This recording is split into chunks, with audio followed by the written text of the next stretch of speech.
Hello and welcome to the panel discussion in frames of Anu Põder, Space for My Body online symposium, accompanying artist exhibition in Muzeum Susz. Anu Põder emerges as a significant and insightful voice that has influenced the Estonian art scene for the past 5 decades. Her departure from the traditional sculpture mediums into the realm of the fragmentation of the body and innovative material explorations reflected her profound interest in the ordinary elements of existence.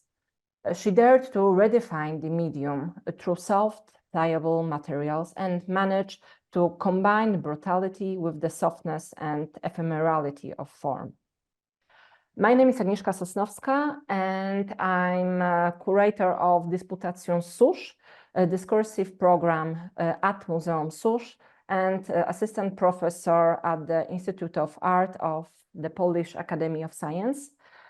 I have a big pleasure to moderate and share this conversation with prominent speakers and specialists in the field.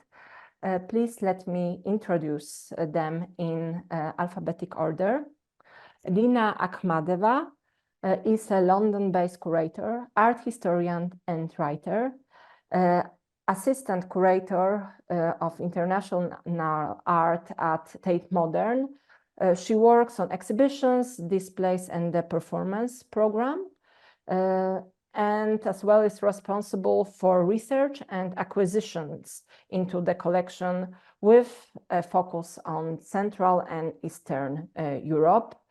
Dina led on the acquisition of Anu Põder's work into Tate's collection.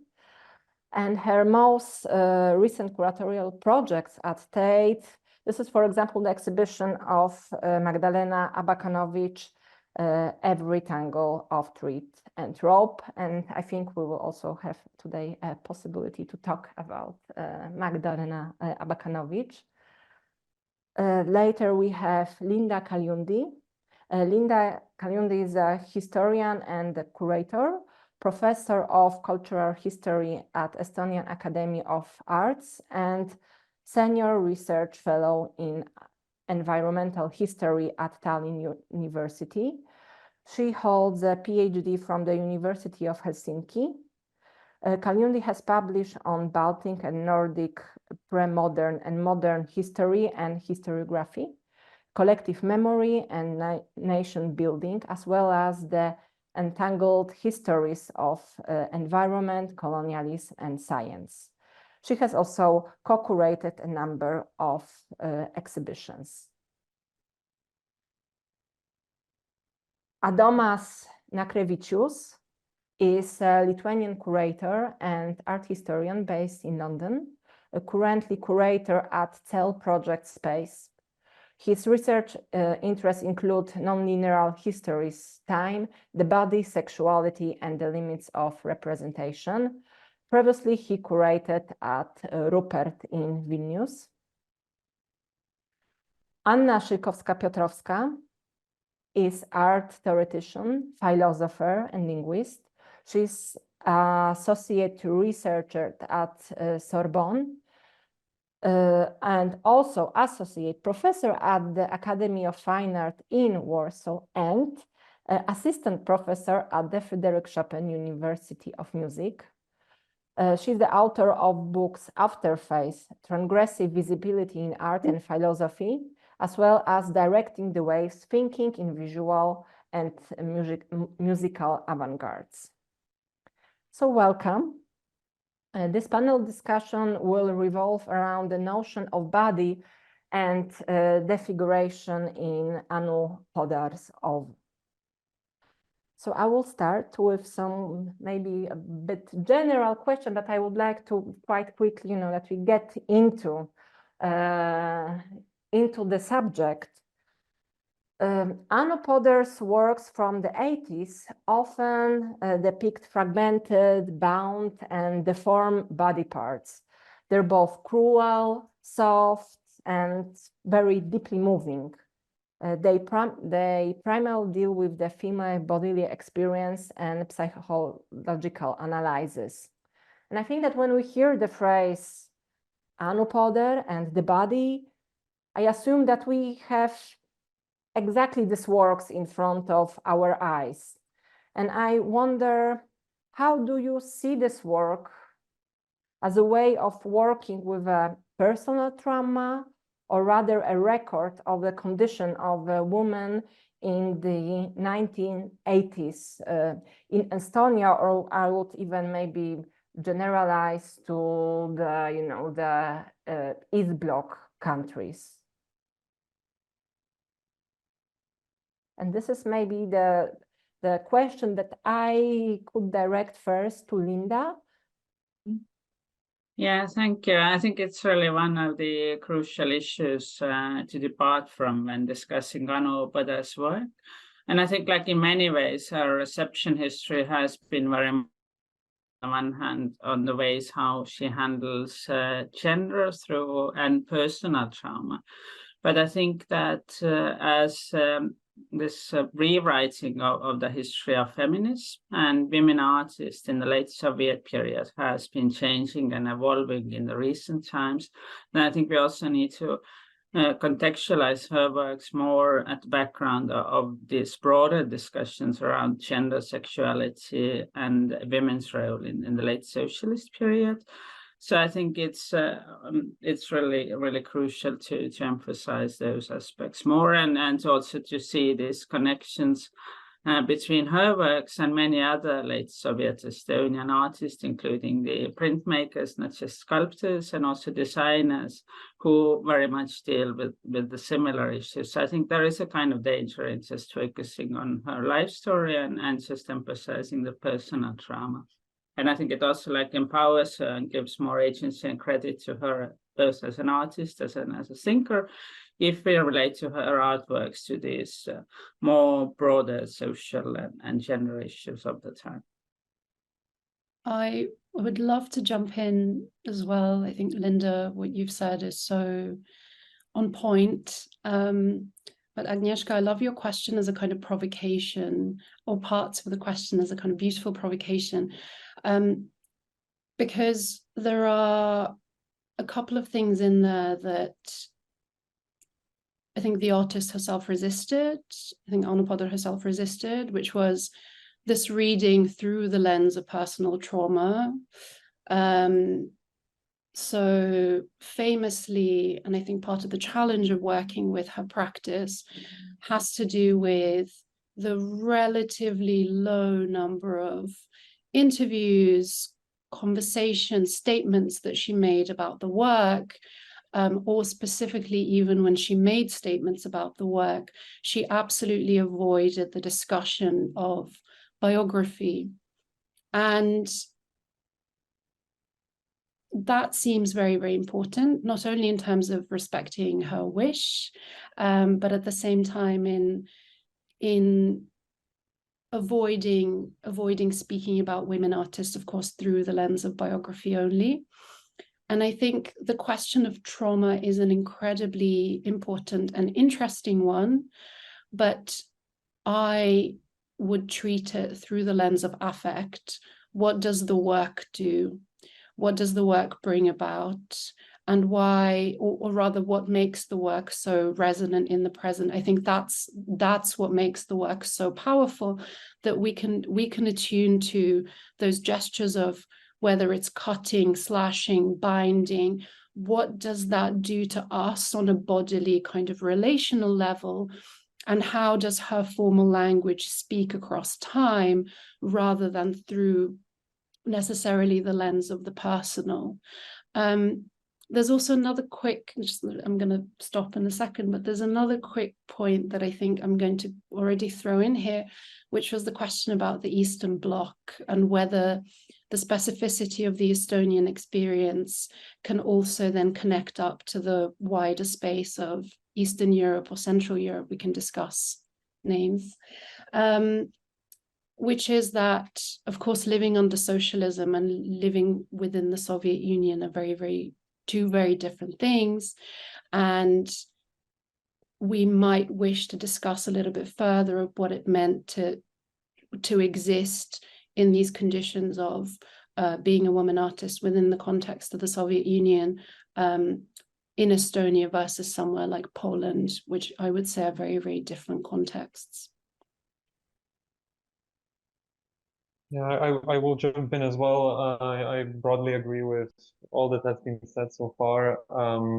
I would just also like to highlight that what is particularly striking about Põder's works from maybe the 80s to mid-90s is that they reveal a set of not only gestures but techniques as well, agential techniques, techniques of unwriting biography, or kind of almost techniques that are excessive to one biography, very deliberately so. So the way that she uses doubling, repetition, fragmentation, part objects, abstraction, semi-abstraction of body, suggests that she is interested in a larger psychosocial kind of set of concerns and structures that are both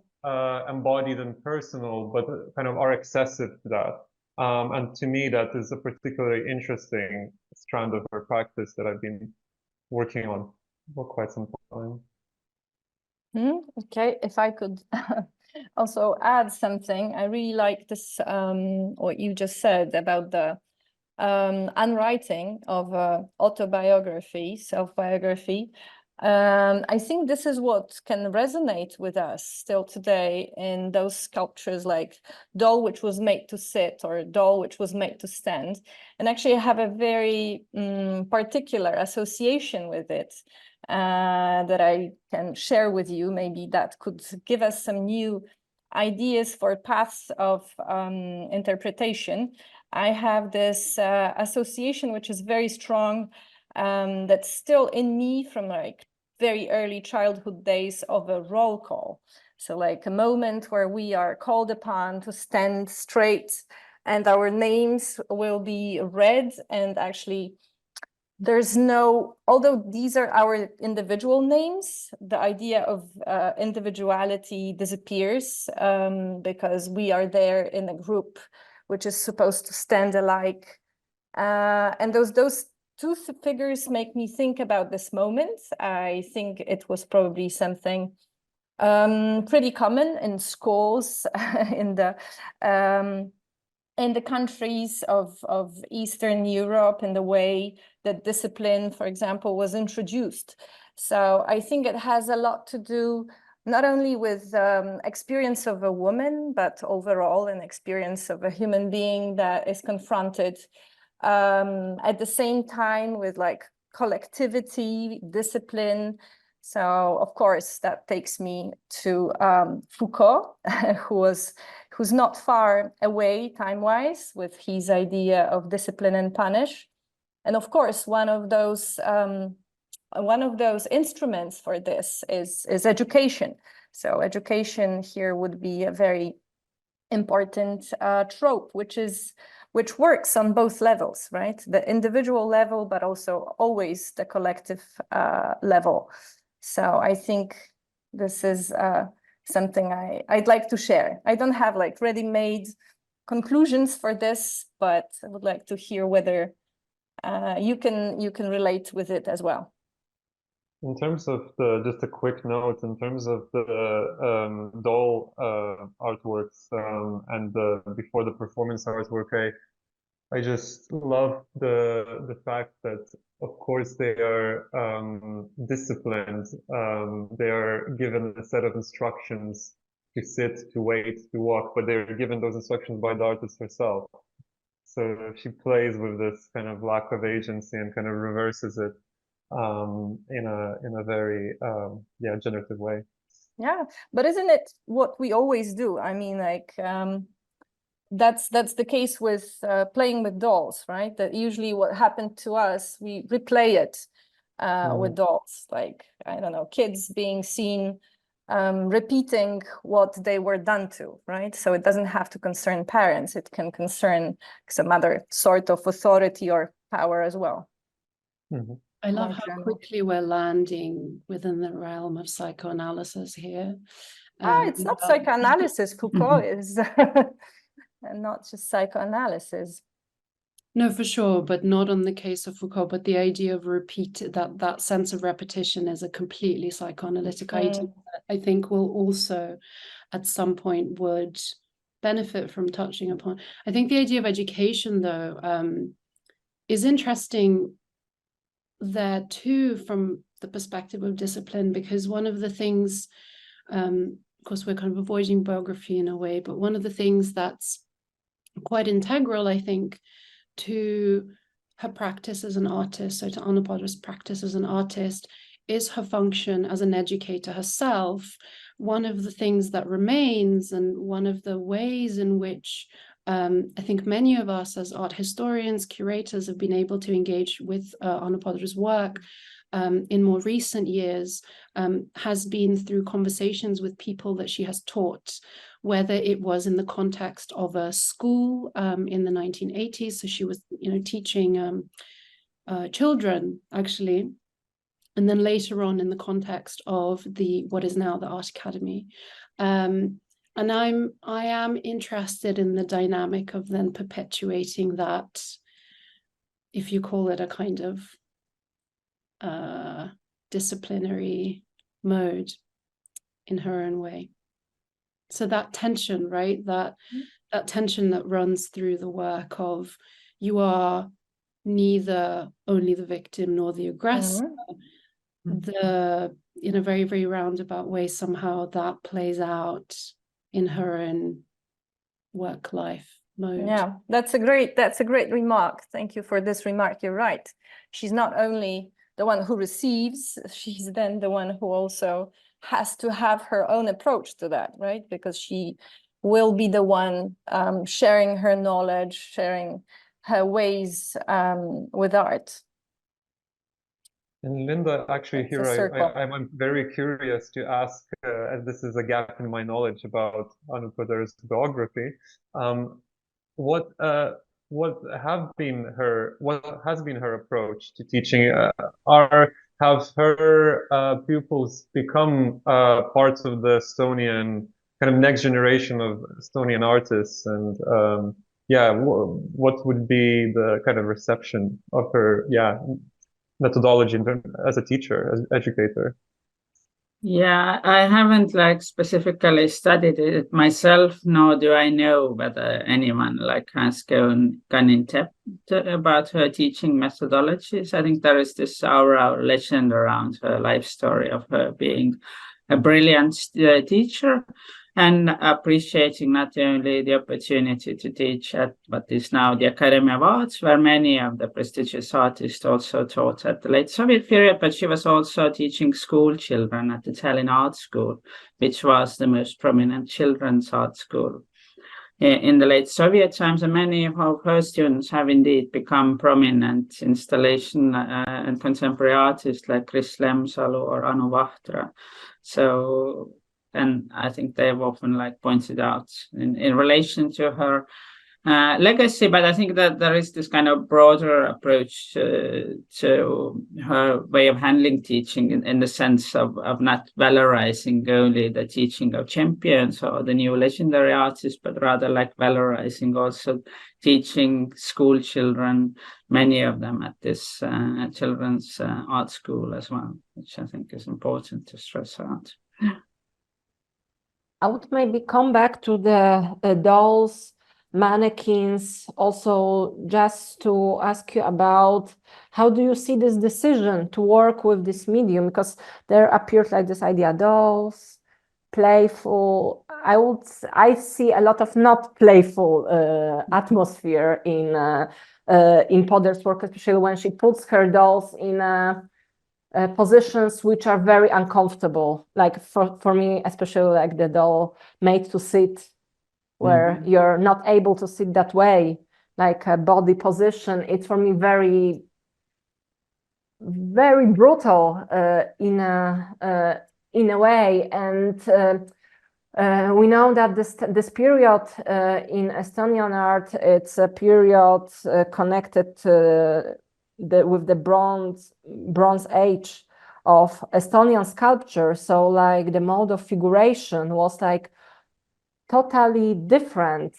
And I wonder, how do you see this gesture, which makes to use the dolls instead of, you know, like the dolls, the mannequins? How should we understand it, especially in a context of times when she was doing this? Yeah, if I may, I think that there's also a certain danger in overstressing the exceptionalism of Anu Põder's approach, because on the one hand, and then again, it so closely links to how we think about the canon of Estonian, Eastern European, late Soviet art, right? That on the one hand, we can tell this traditional narrative of the Bronze Age and like mostly male sculptures, but also women's sculptures working with bronze statues and so forth. But if you like look at the art scene of the period from a broader perspective, we see many also women designers, applied artists working with very different materials, including textiles and leather and so forth. So there is actually this much broader art scene that discusses many of the similar topics that Anu Põder is dealing with, and I guess like her doll figures on that background do not seem so, I mean, exceptional in the sense that they raise the similar questions about female agency, for example, which I think is one of the most crucial issues in how we interpret her doll figures. That what do they tell about this? Her approach to how women are represented in art. What do they tell us about like what she thinks about female agency? And are they mostly to highlight or emphasize the passivity that women are pushed into both in the art field and the society at large, or do they also signal certain ways of resistance? Because I think in that sense, I very much liked how at the Venice Biennial they were recontextualized in this Donna Haraway mode of cyborgs, which also is an idea coming from roughly the same time period. And we can also, in that sense, interpret these as signaling these messages of resistance too, right? Yes, I would agree very much. I think this is what I feel when I look at those dolls. Like these are not passive dolls to me.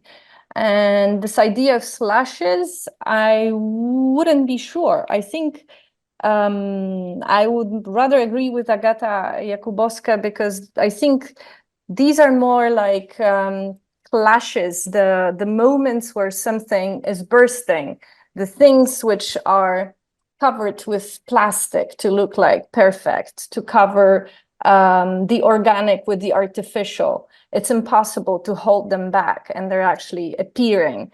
And I find it very positive. I don't see something brutal in it or violent.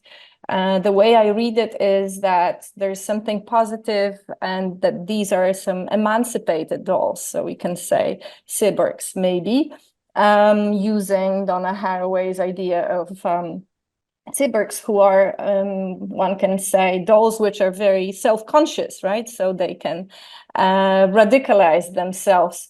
So I think also through this idea of a doll that we often associate with something passive, like an instrument for play of somebody else, she enters already very deeply into this interplay of different associations with like complexity of all those semantic layers that have been so far used in art, and not only in art.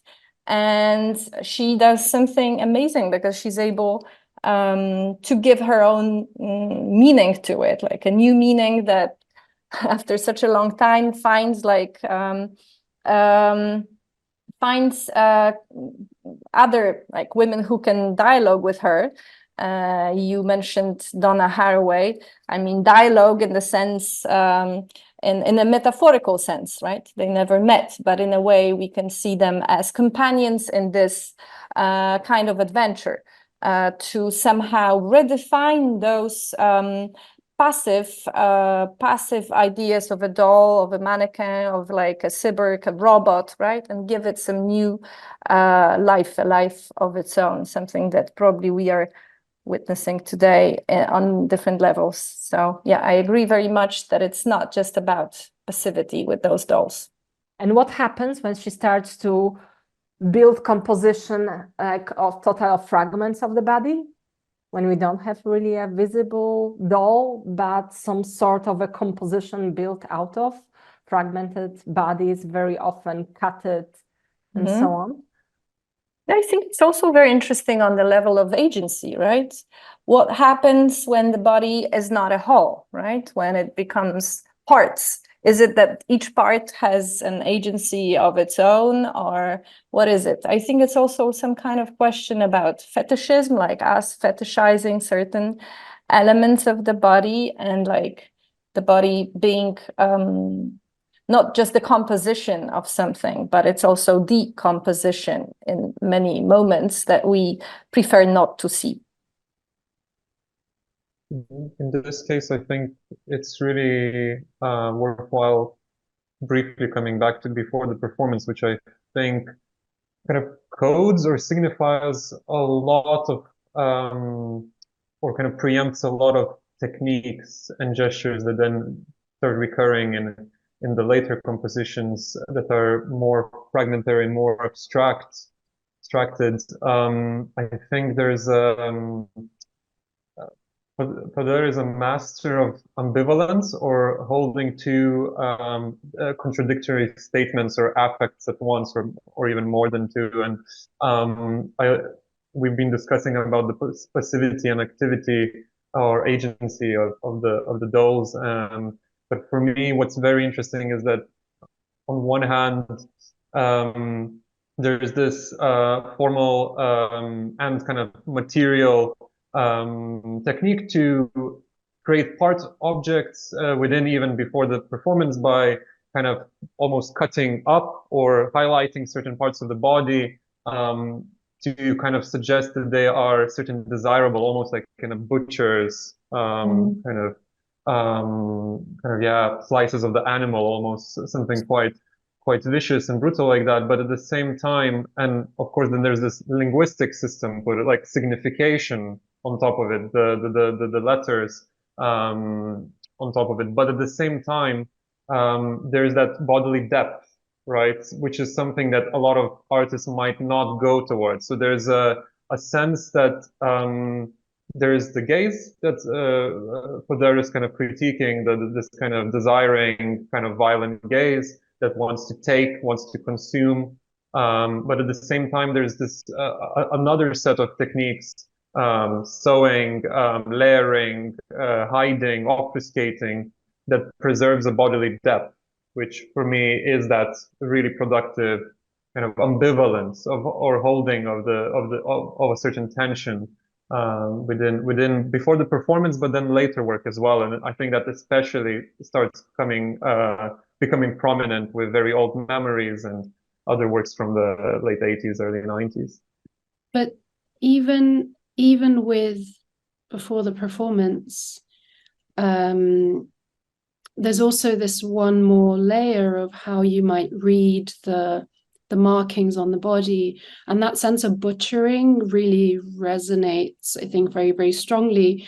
But then there's also, if you are to treat that form as a kind of mannequin, there is also a relationship with dressmaking, or a kind of it being a dress form. And naturally, it then leads me to a bit more of a question of what kind of body is represented in Anu Põder's work. There is a level in which there's a certain kind of undoing or rewriting, I think, as Adamus put it. But then there's also a certain kind of, dare I say, normativity that's still present, that's at the same time being undone.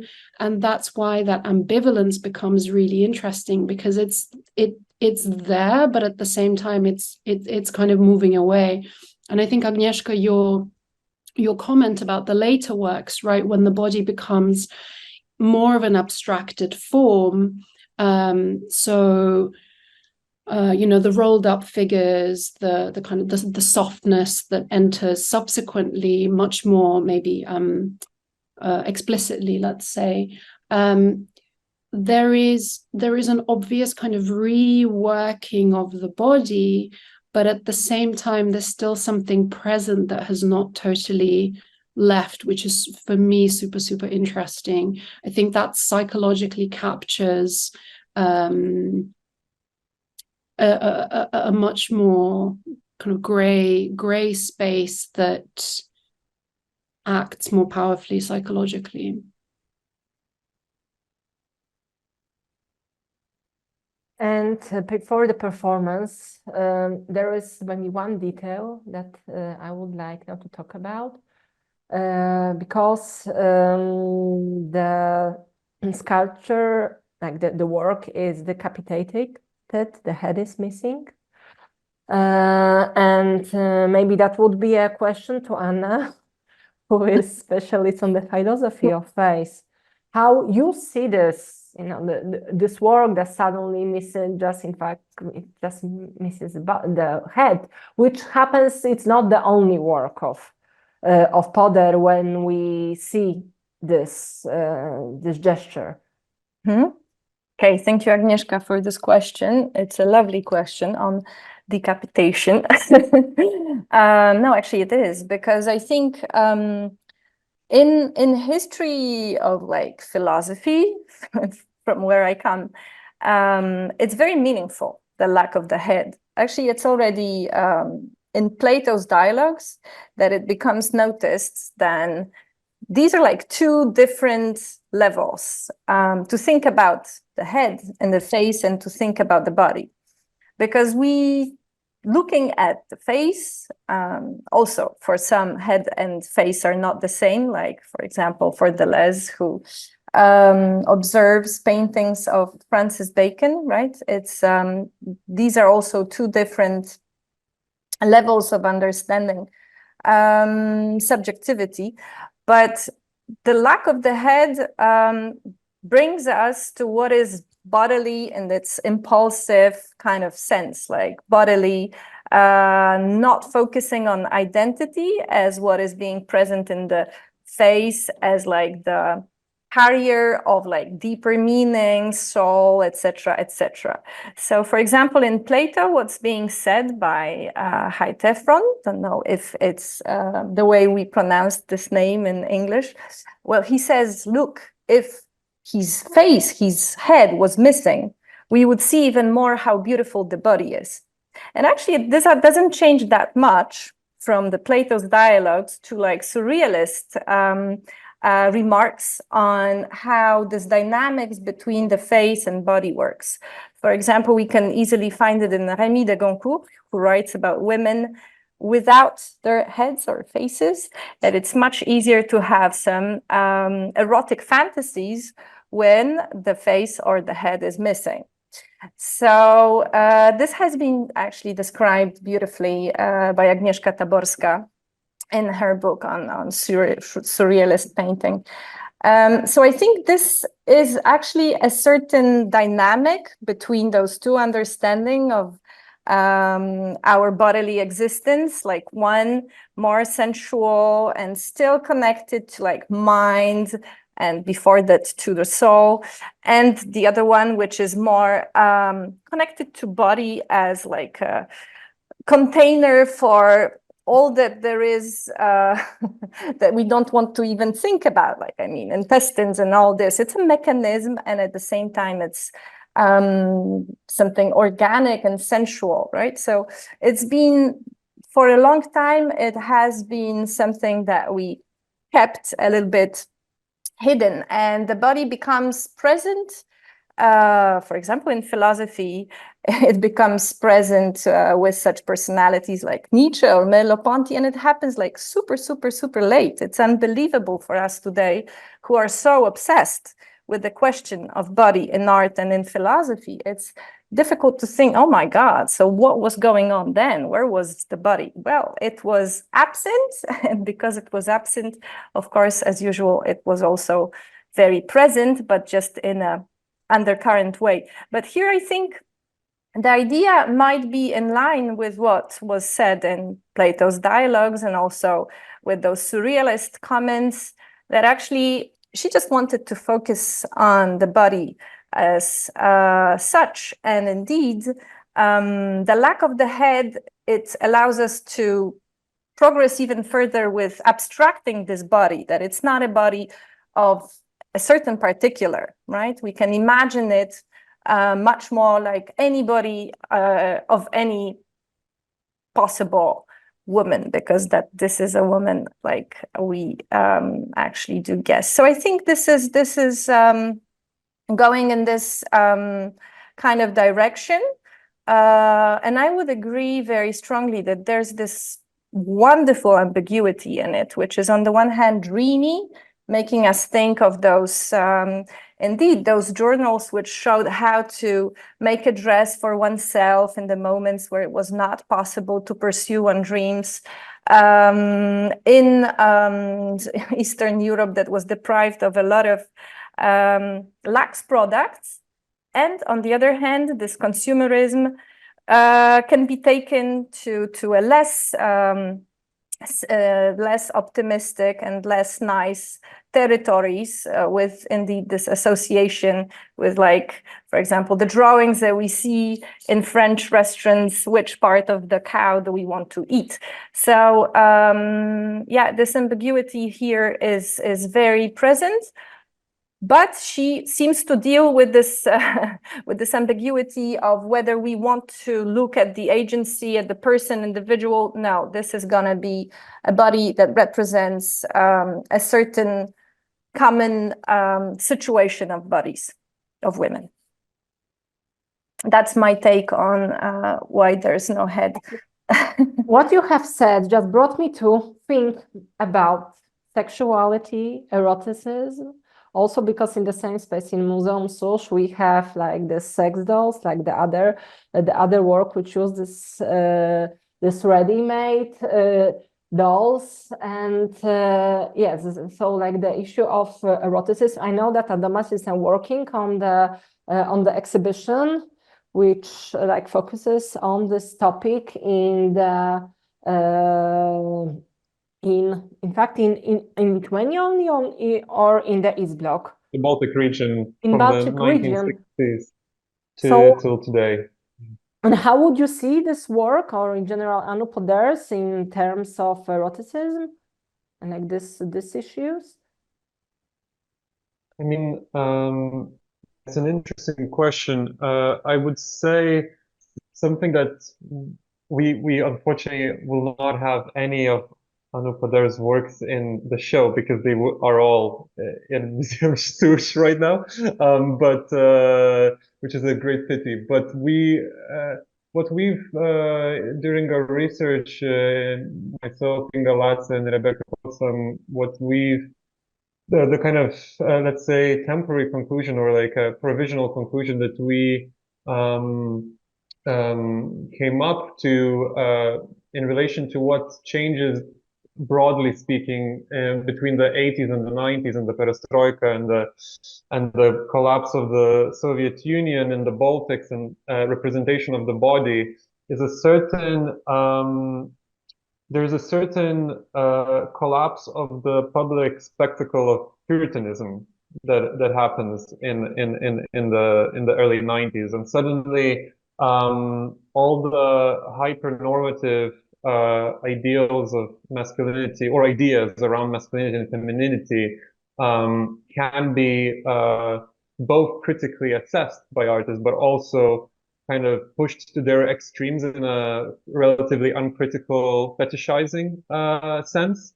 And to me, I must admit, I haven't focused on these specific sex doll works from Põder, but I would say that she pretty early on already is extremely reflexive of this collapse of the public kind of display of Puritanism, and this kind of new sense of mass media public kind of discourse, which has a completely different, or promises a completely different relationship with the body as a sex object.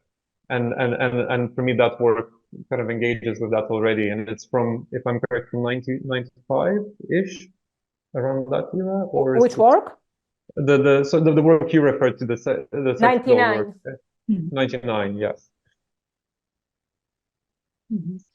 Can I ask then, Adam, I said, would you then rather emphasize change than continuity if we compare this work with this before performance? Because I got on the one, this 1990s work very much reflects also on this post-Soviet hypersexualized representation of women in this post-socialist societies. But whereas if you look at the before the performance, it also challenges the representation of women in art, but then also in this late Soviet mass media, like, I mean, it also reflects these canons of representing women in traditional art and sculpture, but with these references to dresses and mannequins, I think it also makes these references to the Soviet mass media. And I think in the 1980s, you would have plenty of conventional representations of female beauty also across Eastern Europe and the Soviet Union. So, but then the question was about change and continuity. That how do you think about that in the example of Anu Põder's works? In the case of the status of prophet, I think there is a for me, I'm thinking about a kind of almost a change of the object of critique. So the object of critique is no longer, she very clearly underlines the context has changed, and to be a women artist working on the subject of body, certain other kinds of forms and kind of visions of the body have entered the public realm. I think it's to do with the kind of intensity, like the kind of this, I think today quite difficult to imagine hypernormativity of the 90s, really. I think in a way, even the work is a little bit more, it doesn't hold as much for me personally, we can discuss, of that kind of signature ambivalence of Anu Põder. I feel, and that responds maybe to the brutal, kind of just the quite violent hypernormativity of the kind of 90s mass media and its expectations of the woman's body image. So that's for me, that's my kind of very off-the-cuff interpretation. Just a very small point, I think, but I have been struck by, and this is on the point of change and continuity, I broadly agree on that sense of transformation, right? The ground shifting and the critique needing to shift with it in a way, or the object of critique then shifting on a kind of material level or on the level of substance. I remember being struck by the fact that the work Long Bag from 1994, I think, which includes a kind of, let's say, spectral figure and a form that inevitably, when we spend some time with Anu Põder's work, feels very, very familiar because it's the outline of the doll which was made to stand, right? So what's interesting is that the kind of shadow, almost this kind of shadow self, and these recursions, which I think are very, very interesting, not so much maybe from a gender standpoint, but from how structures of time operate in Anu Põder's work and what that means and what it's for. Those returns and those I suppose the kind of the returns that mean that something is still yet unfinished and there's more work to be done, manifest themselves in a very interesting way in this relationship between two works that straddle the collapse of the Soviet Union and the total shift of political systems that happens.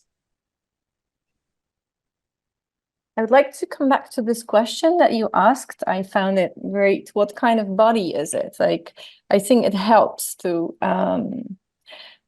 refresh perception when we look at it. And when I ask myself this question, what I think is that it's a body of future transformation marching into the world of advertising. And it's not yet this body that we see in advertising, just because it is in this process. So that's like an immediate answer that I have, just let's say, to some extent phenomenologically, right? Just like automatically that opens up. So thanks for the question, because it made me see it better.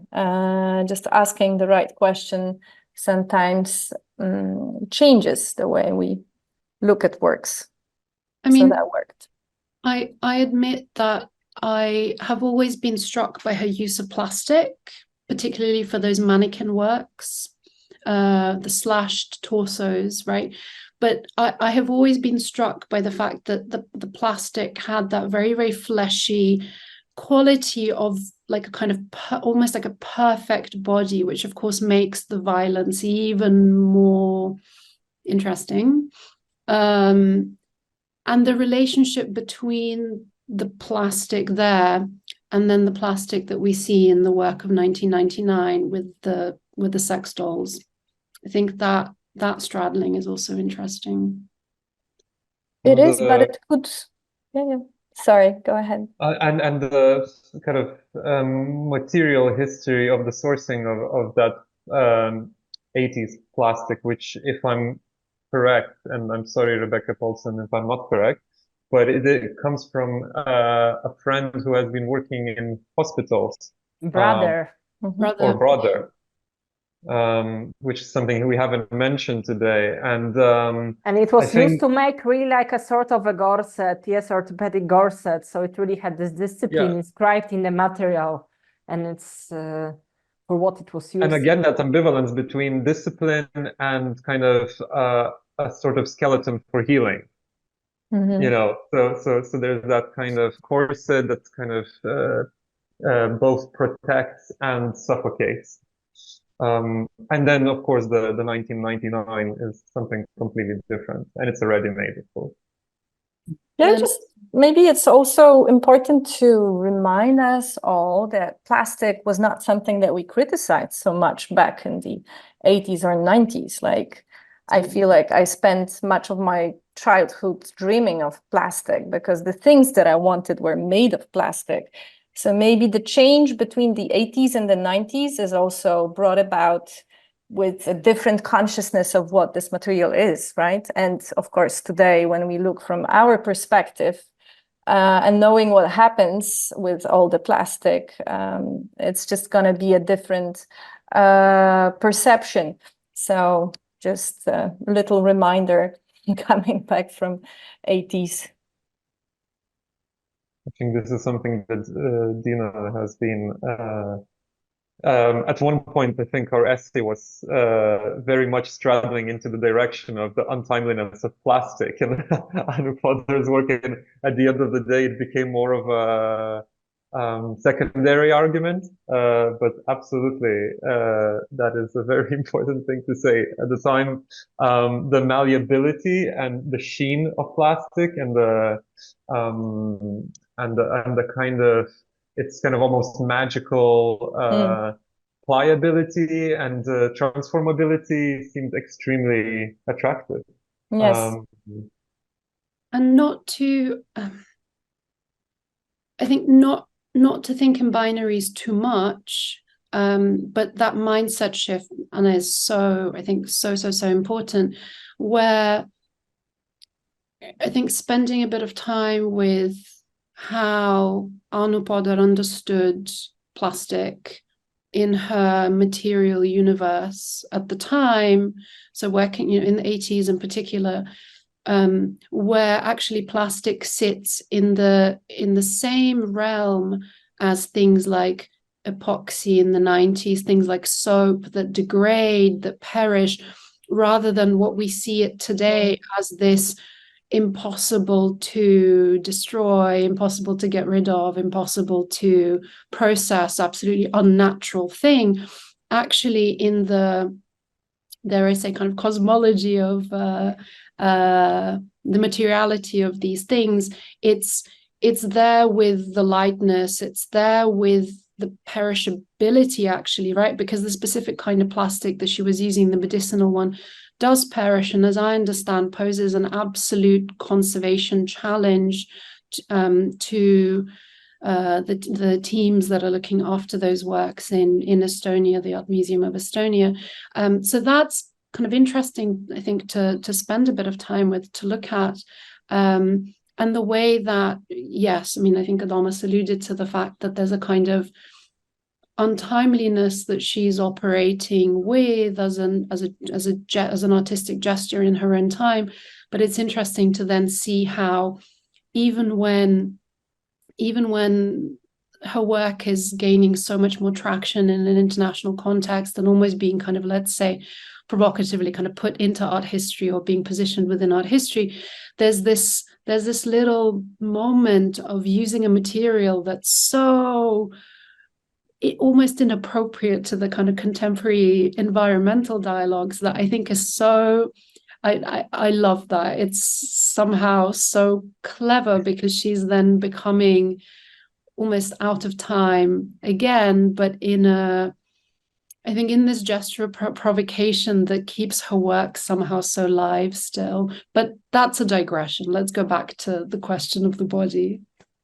And to just finalize the digression, I just really love the joke that the inside joke that the conservation teams have shared with us, probably all of us on separate occasions, that the plastic is so particular and unique and so much more difficult to conserve than the textiles.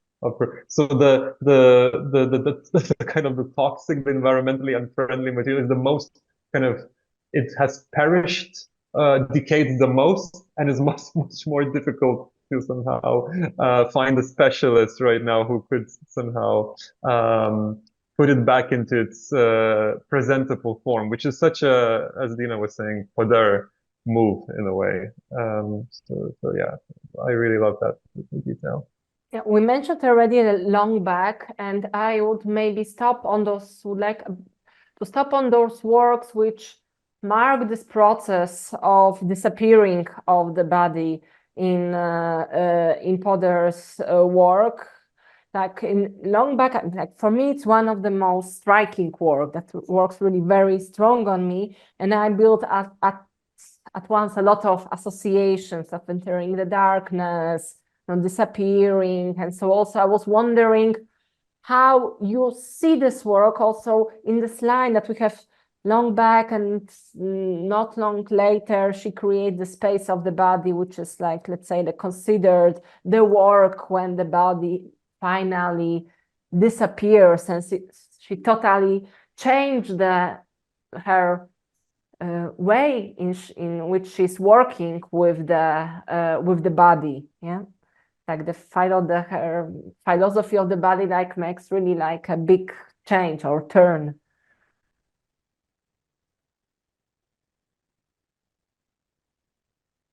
I mean, I can jump in there if you want.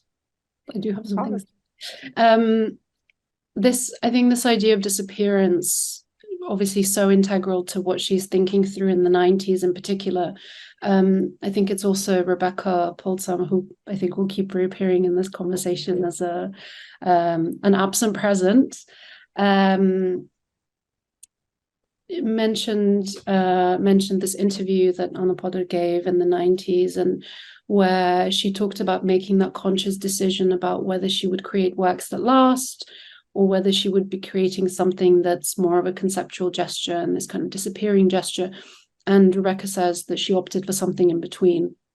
And that I find very, very interesting.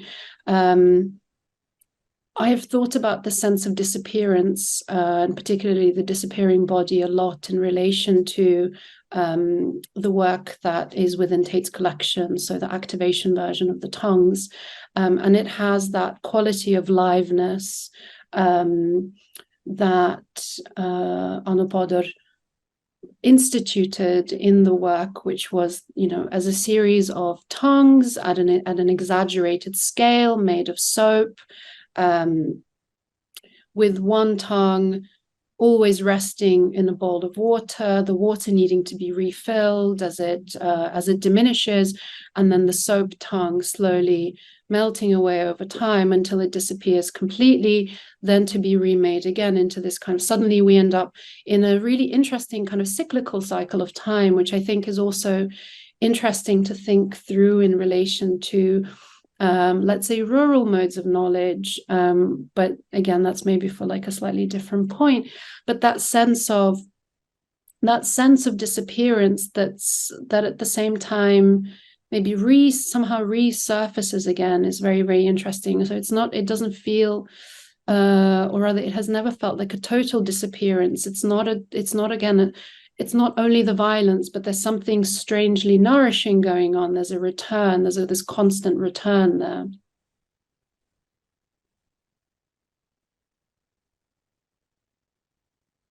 Yeah, there is also replacement with the sensation of a presence. Yeah, that's this is my experience. I think also quite common, especially with the works when she uses clauses that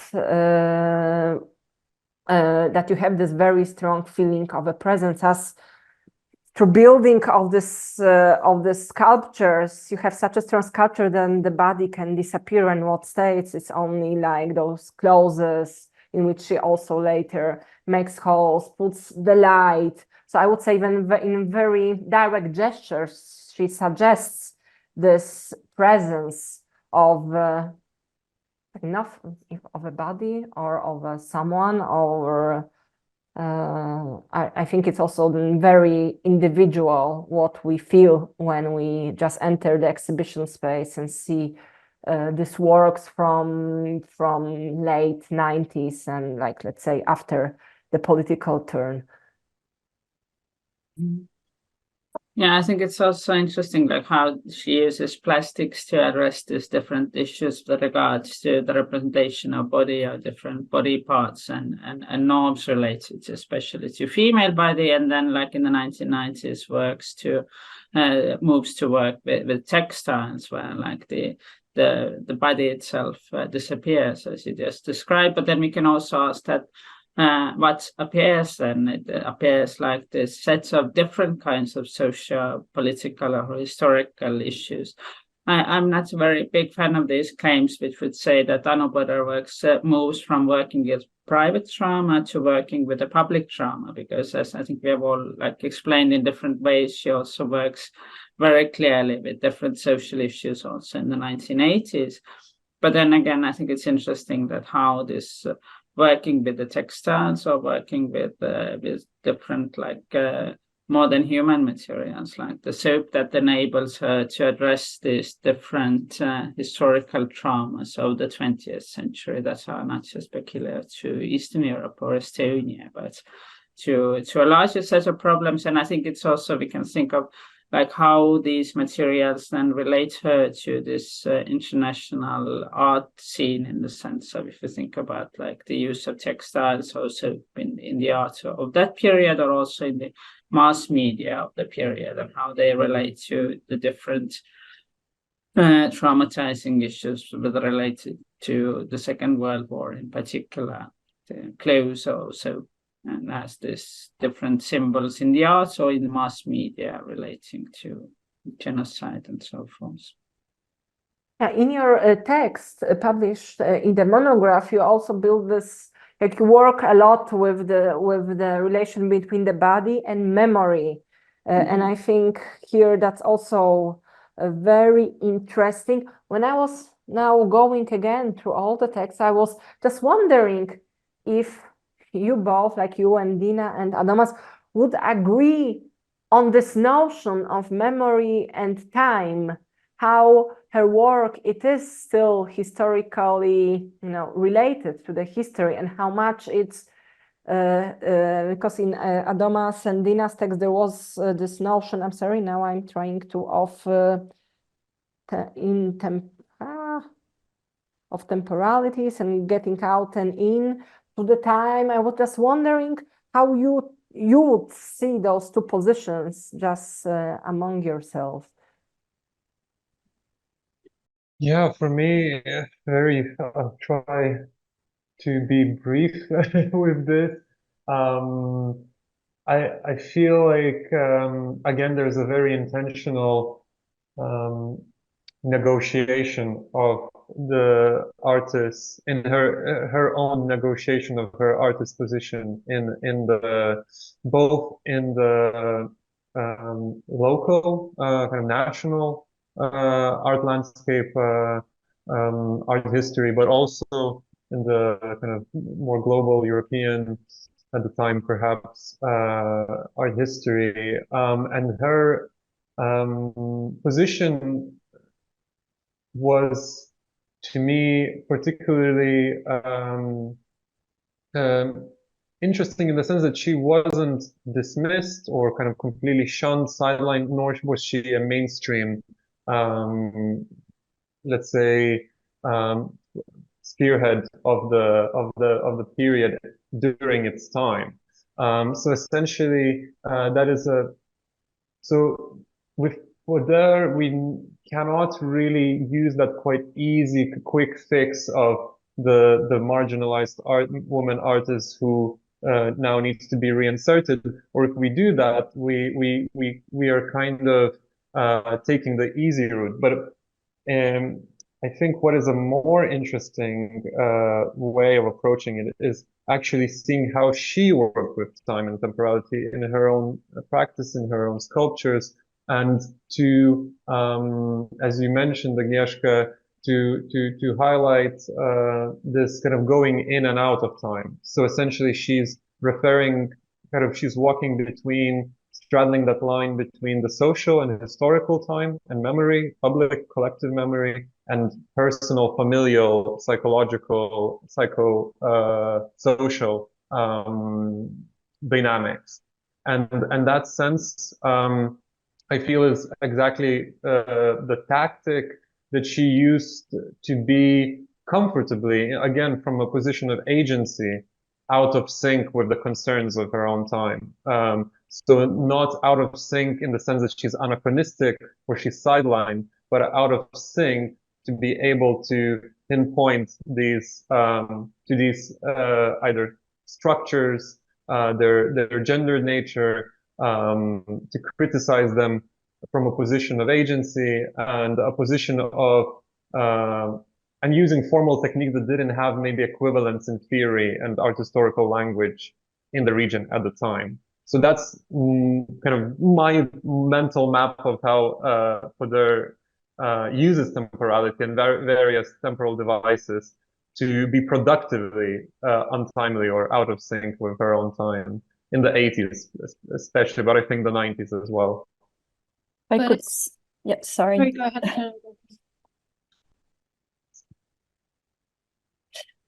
Just the word negotiation made me think about, because you say she's not completely in sync, and I'm just thinking I'm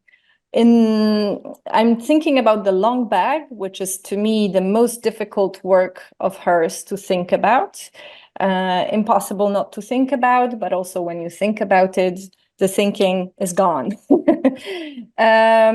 But now that you say the word negotiation, I think probably this is a work that in me sparks this feeling that this is a very fierce negotiation actually with her times. It's just that it's very sophisticated. So maybe that's why the fierceness is not commonly and generally perceived, because what she's doing for me in my reading with this work is like a reinvention of what is a monument. And there's this gesture of hers, which comes very early on, that she rejects bronze, casting in bronze. And we can, of course, think of some practical reasons, like it's going to be easier to handle, and she can do it together with her daughters, which is, of course, sweet and wonderful. But we can also think about some more like social political reasons there, and the context that can go beyond pragmatical and practical decisions. So this reinvention of what is a monument in the times where monuments are omnipresent, they're usually political, and we all know like political iconoclasms where when the monuments crumble, well, she made them crumble, but in a super soft way and a super sophisticated way, just using something that is an oxymoron of what is a monument. She made a monument, but a monument that is soft, whereas we would usually see it as inherent to monuments to cast them out of bronze. And it's usually men, I have to notice. So this is how this monument of hers, which is soft, is, I find, very interesting and fierce, although soft. I think it's a really interesting way to respond to the question, Agnieszka, that you've raised around that relationship between memory and time, which I think, you know, Linda, you're thinking about memory. When you ask the question, my immediate thought, and also thinking with what Adomas was saying, immediately to me, there's the question of whose memory, right? And to just loop back a little bit to both the discussion of the disappearing body, but in this case, I will rephrase it as a disappearing figure. And then to also keep in mind our previous discussion of the absence of the face, I actually want to raise one more work, which is the study for a self-portrait,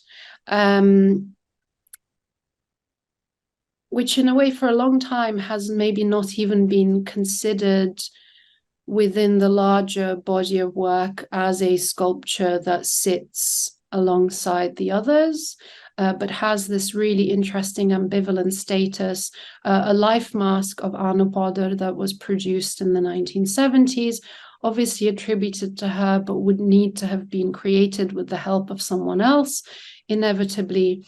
And it somehow in a kind of belated way now brings up that sense of both the disappearing figure, but also this wider sense of the erasure of self. And I think I would answer the question of whose memory comes up there in relation, that gesture of being somehow productively out of time goes hand in hand together with a kind of erasure of self that interestingly then leaves a space, a little bit like those 90s sculptures, then leaves a space for some other memory to step in, or some other body, metaphorically, imaginatively, to step in very, very productively.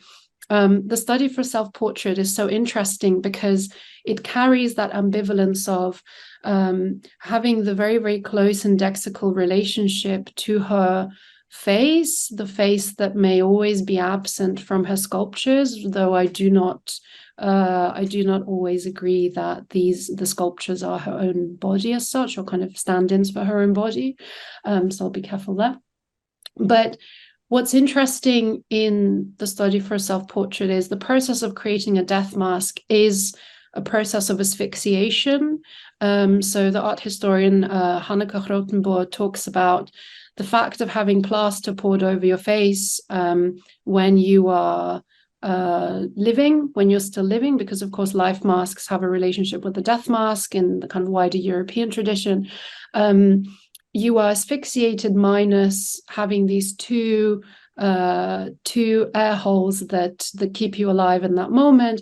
So Hanneke Grottenboer talks about any life mask carrying this idea of a deathliness rooted in life, or a lifeliness rooted in death. And it makes me think of this kind of erasure of the self that happens as a kind of gesture of Põder being present, but already somehow removing herself from the picture, as it were, removing herself from the narrative. So even when these works are speaking on a kind of level of memory. Her own is already receding into the distance, and there is a space for these much more, let's say, communal or collective responses or impressions to step in. Yeah. Perhaps we can also like to make it a bit broader. I think for me it has been relevant to also think how Anu Põder, in her sophisticated deconstructing way, with her practice relates to these most acute social debates. Like in the 1980s, it would be this issues around women and gender that many other artists and documentary filmmakers and other women also relate to. Then in the during the transformation period in the 1990s, it's exactly this questions of memory and trauma and reworking history. And like in her very later works, you would also have environmental issues, consumption or sexuality. But then I think that in relation to memory and time, then I think it's like the 1990s really is the time when this new narrative of the 20th century history is being shaped in Estonia and all across Eastern Europe.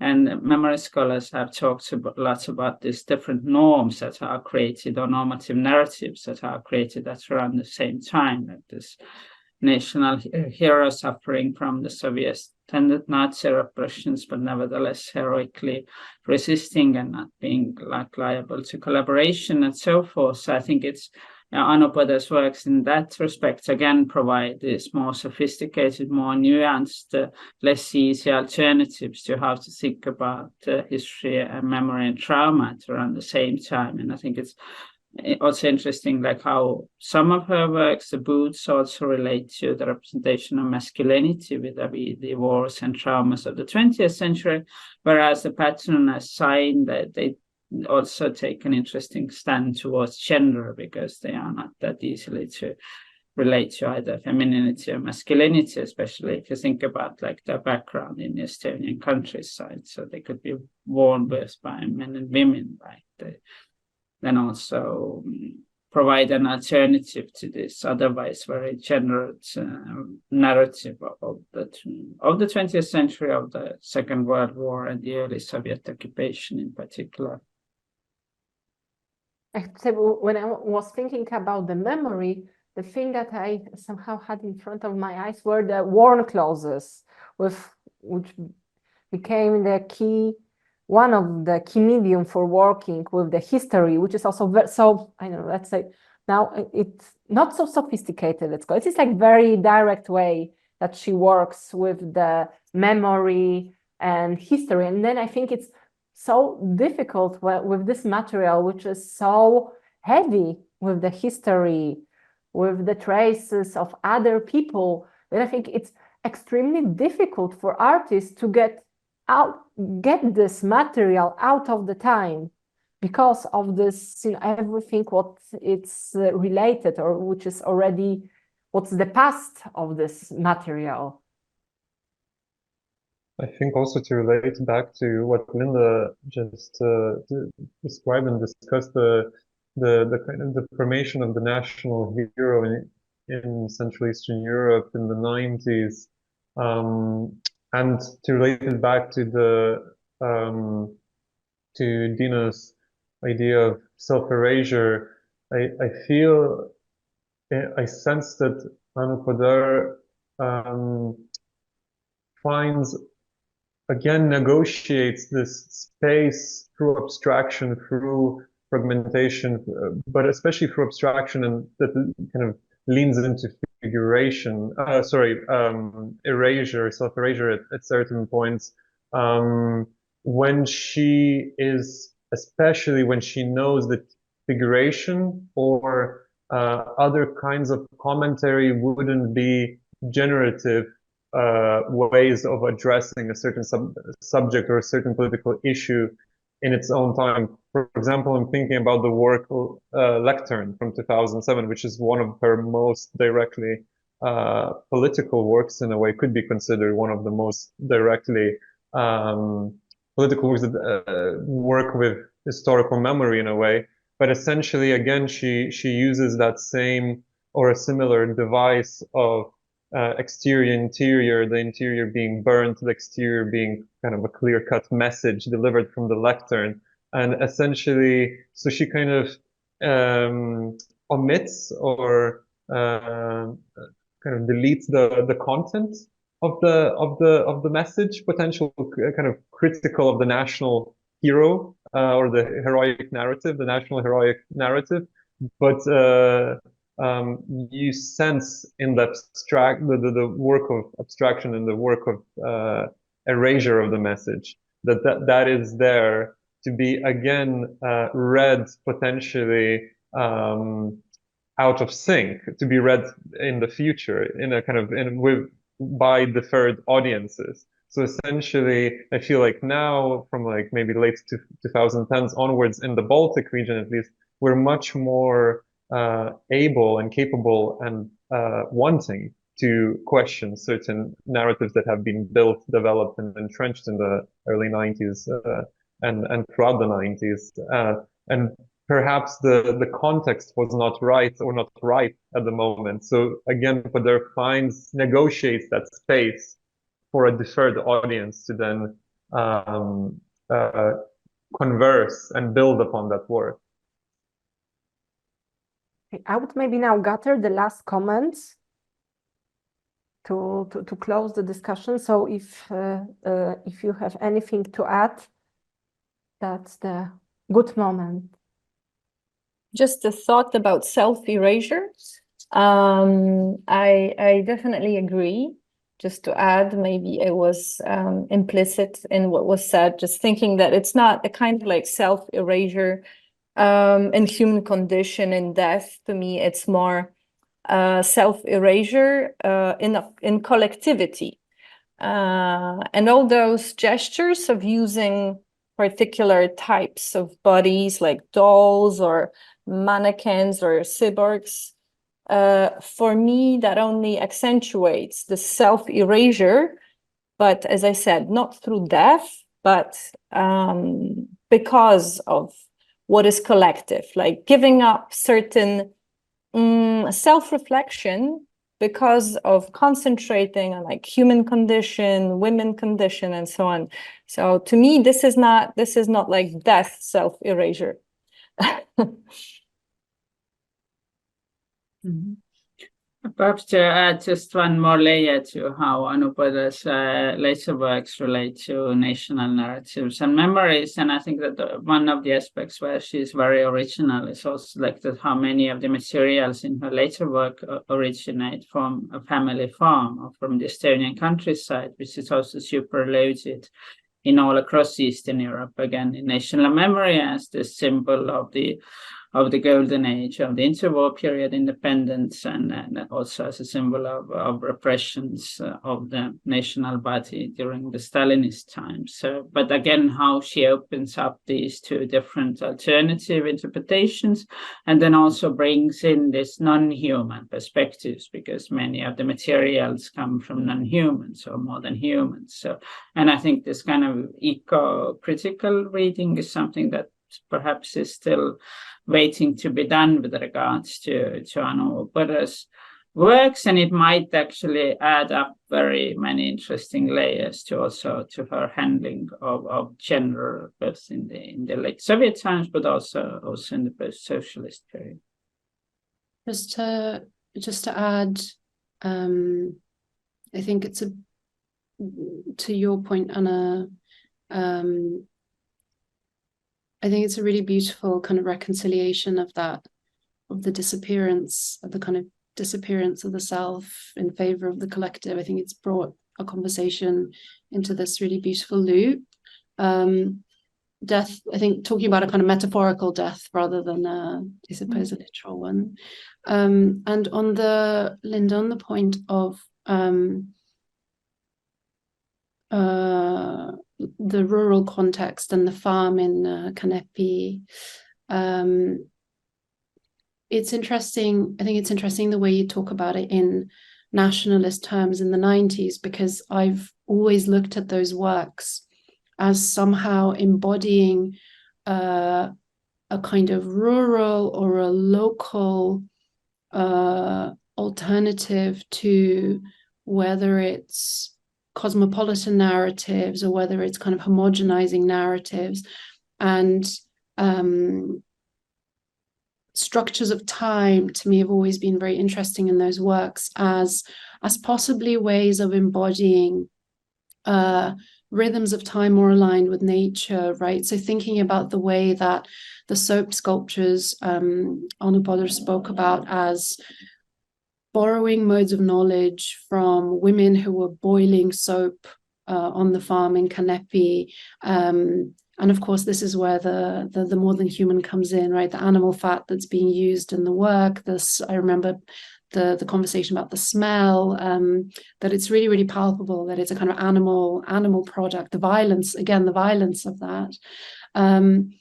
But it's interesting to think about reconciling or not this sense of potential other temporalities that think through a kind of return to the local also as a kind of mode of softly political gesture versus the nationalism that is kind of rampant in the 90s. And then we always go back to that question of like the good and the bad nationalism, right?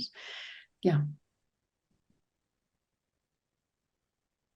So thank you very much. It was really exciting conversation. I hope it also opened the doors to some future interpretations of Anu Põder work. And I think I'm very happy that we also managed to a bit point to things that are not yet done and still like expect new interpretations and research. So thank you very much.